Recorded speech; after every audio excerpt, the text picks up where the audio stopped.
Yeah, universe, I get that I can't get over this. But I'm obsessed lately with the whole concept of a savior, of a messiah, of the historical religious consistency with which such figureheads exist. Having no religious affiliation, being brought up in a house where I'd say agnostic is the most fair description of the household, but certainly no push toward religious concept or ideals. None of that.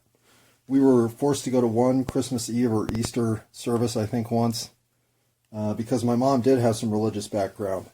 So once in a while she'd get a little flustered that the kids needed some religious exposure, and off to one, I do remember Christmas Eve service, and I do remember one Easter service, and there may have even been a third one. And of course there were the services that were among the friends and I guess my cousins, probably. Whenever I was a guest in someone's house and religion was part of the deal, well, I always fell in line. Went to Sunday school with a kid once. Went to another service with another kid once, I remember. Went to a couple of bar mitzvahs. Shit like that, right? That's my exposure to religion. And having been a huge fan of stand-up comedy, most of what I think about religion I learned from stand-up comedy, which means it's a joke. And it's not that I don't believe in the Force. When I saw Star Wars at the age of 8, I thought, okay, yeah. There's this common energy among all living things. I agree with that. That made sense. And yeah, I saw it in the theater, so I'm actually 54 years old. And it has never been adequate to me to describe myself as spiritual but not religious. But I've always been emotional, but not sure if I'm spiritual. And now realize that my emotional side is my spiritual side. And if you're listening to this, well then I imagine you have some of the same underpinnings I do. The ones that lead you to think, well, this can't have purpose. This has to be chaos. There's nothing here of any value other than the 1 in 1 gazillion chance that this is a simulation all for my benefit to learn shit. Because otherwise, this is just fucking nuts. And if this is a simulation for me to learn shit, well, it's still fucking nuts. Why'd I put myself here? What am I doing? Well, yeah. If you wrestle with the philosophical shit, then it's hard not to end up on Nihilism Road or Anarchy Lane or worse. But those are just thoughts that you are driven to by a sequence of actions, events, and previous inner play of which you have very little say or control or even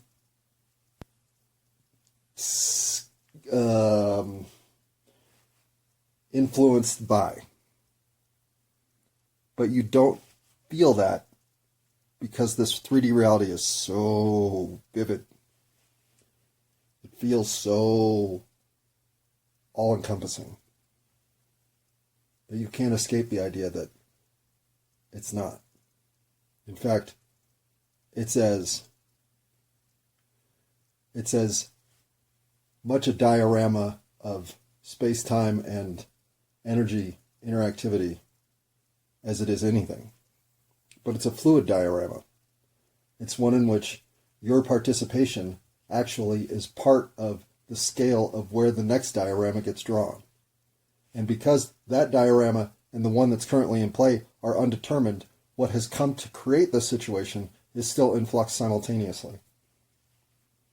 And I was not a very good person when chaos was ruling my life. And I didn't find epiphany through better actions, being some sort of serviceable figure to God or any of those born again sensibilities. No. I actually quit everything. I laid around feeling like the world was deserving of everything it got. I had tried to go out and do good and failed miserably. I had found myself tending toward deviance and succeeded rewardingly. I hated the world. I just wanted nothing to do with it. Until I came to see that what I'd allowed to happen was a level of hate for myself.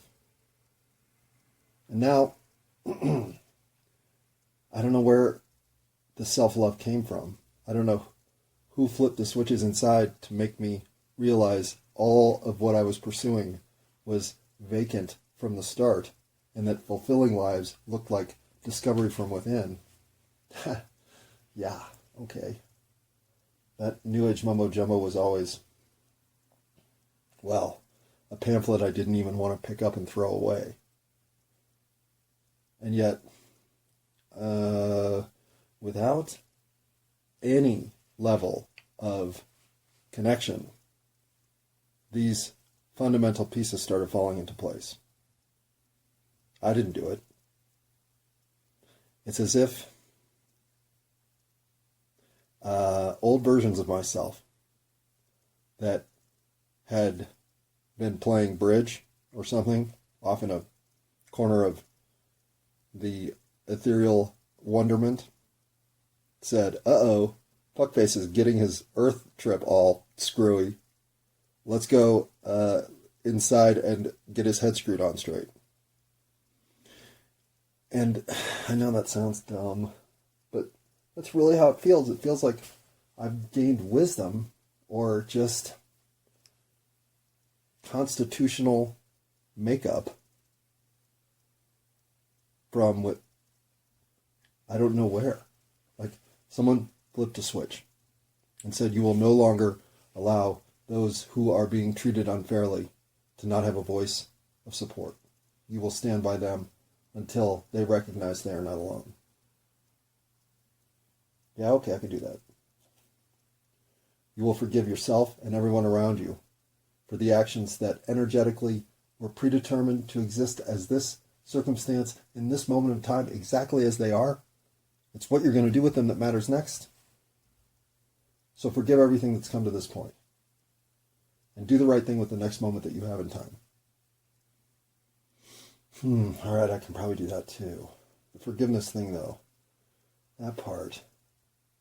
Forgive everything? I don't know. You're asking a lot. You've done some crazy-ass shit down here. I don't think I can forgive everything. But that's the only reset button that's available that says we can all do better. I don't want to forgive those who have intentionally hurt the innocent. How could they? I can't even step on a spider. So, where do you take a universe that's telling you the only salvation left is blanket forgiveness of everything that's come before? Well, you tell it to fuck off, right? I mean, seriously. I don't have to listen to every silly voice inside my head. Or do I?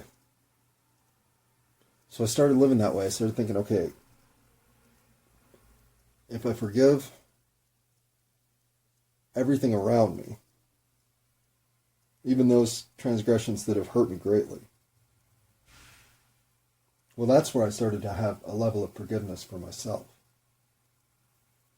Because there are things we all hold against ourselves as the worst we ever did.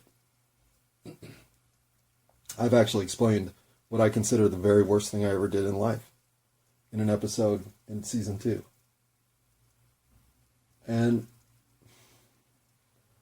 what I came to see, even with that story still as part of my makeup,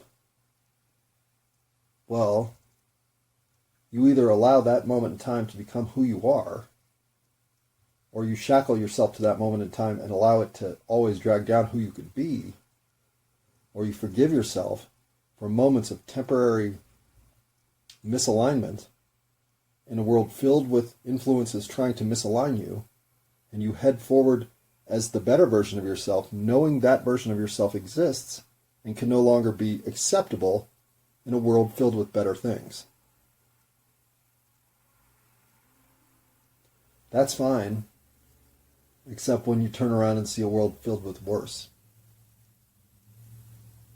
And that's when you start thinking, well, this is all my fucking fault. And to a certain degree, unfortunately, you're right. Much like the system of government we have right now, what you have is what you deserve. Because what you will accept and tolerate is inevitably what will occur. And these are those dumb cliches like, you'll never know love until you love yourself. Well, hearing things that sound pedantic and solipsistic, when they start to actually sound wise and insightful, you listen, if you're even as knuckleheaded as I am. Because at some point, it is clear that you've never loved yourself. Because you have a day where you look in the mirror and say, I love you, me, this 2D reflection of myself that I know will be one moment of disconnect as I float out of my body at the final moment of reckoning. That's what I really look like? Oh, I thought I looked like the mirror. Okay. Enough chicanery. My point is, sometimes you don't know what you know until you know something different that allows you to say, oh my gosh, all along I thought I knew something that I didn't. And in this case, it was how to love myself. Which all started with forgiveness to the outside world. And so I thought, well, that's the sort of circuitous learning route my 7th grade teachers would have been so proud of in biology had they actually walked me all the way down the road of evolution to a point of resolution. We could have all had that moment, but no, you didn't do that either. So here I am stuck thinking, what? How does something without eyes all of a sudden decide it needs to see something it doesn't know exists? Okay, enough chicanery. Right, evolution? A whole confluence of variables came into my life that said, you got most of it wrong. To which I had to agree, yes, I did. Okay. And what's funny is it came out of a period of time when I thought I had gotten most of it wrong and had allowed myself to think that it was because of me. And so woe was me. I pathetically sat on the sideline and said, I will no longer participate with thee. I am done playing this game. I am waiting to die. Now, pathetic, yeah, totally pathetic. And the last time I've quit at anything was when I tried to quit at life. And whatever, the universe said no. I was full on in. I was ready to just die a fat white piece of lard on my bed with cum-stained socks. That was going to be enough. And I fear that the universe getting at me to say, no, buddy, that's not even close. You have way more to do. I fear that those cum-stained sock, bedridden white boys of accepting this reality that I was attempting to migrate into that herd. Well, I believe that herd is actually growing. I think it's big. I think it's bigger than I want to even admit. And I feel that in some way, shape, or form, it's time to wake up the young men of this planet to what opportunity and obligation they have been born into, which is to fix everything that's broken. And I'm not saying the women aren't going to participate, but the women are way ahead of them. So I'm not feeling like they necessarily have to be woken up. I just think they need to be caught up to. And I think the men are behind. So how am I going to figure all this out? I don't know. It's a fucking nut to crack, I'll give you that. But I've started through stand-up comedian open mic nights, communicating with the masses. Talking to those who I think most need to hear that they can't sit out. There's no option out of the game to elect. And anything that you're doing that lives a life where most of your fulfillment is vicarious through screens is a life where you've opted out. So the active part of you that you're threatening with full-on soul dormancy has got to get a move on. Whatever you're doing right now, if you're listening to this and listening to this only, you're making a mistake. The best thing about audio conversation of a vicarious nature, where you're a third-party eavesdropper, is you can literally be doing almost anything else in the universe except probably having a conversation with your priest. Oh, you can do that. With your mother? I don't know. Who would be your grandmother? I don't know. I think you could probably do anything while listening to a podcast. So get active. Find something to do with your life that means something to you, even if it's cleaning the top of your kitchen trash can lid. That'll mean something to you. Any activity that builds a little bit of improvement in your life is worth doing.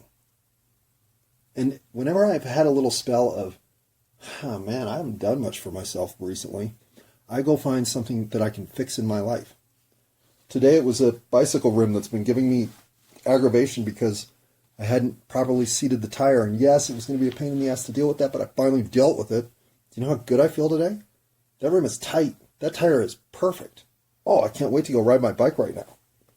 So by just getting to the things I needed to get to, now I have all the energy to go out and do a bike ride that'll clearly give my day an energetic boost it needs. And then my rest of my evening, I'm sure, will all turn out great. But if you're not up and actively doing shit for yourself to improve your own life, to make the world a better place, well, then you're just hoping the next video, audio download, interactive moment on TikTok, whatever it might be, provides you the sustenance of life that you feel good about your day. That ain't going to happen. In fact, the only way to feel good about your day is to think, what do I feel good about? And then go do it.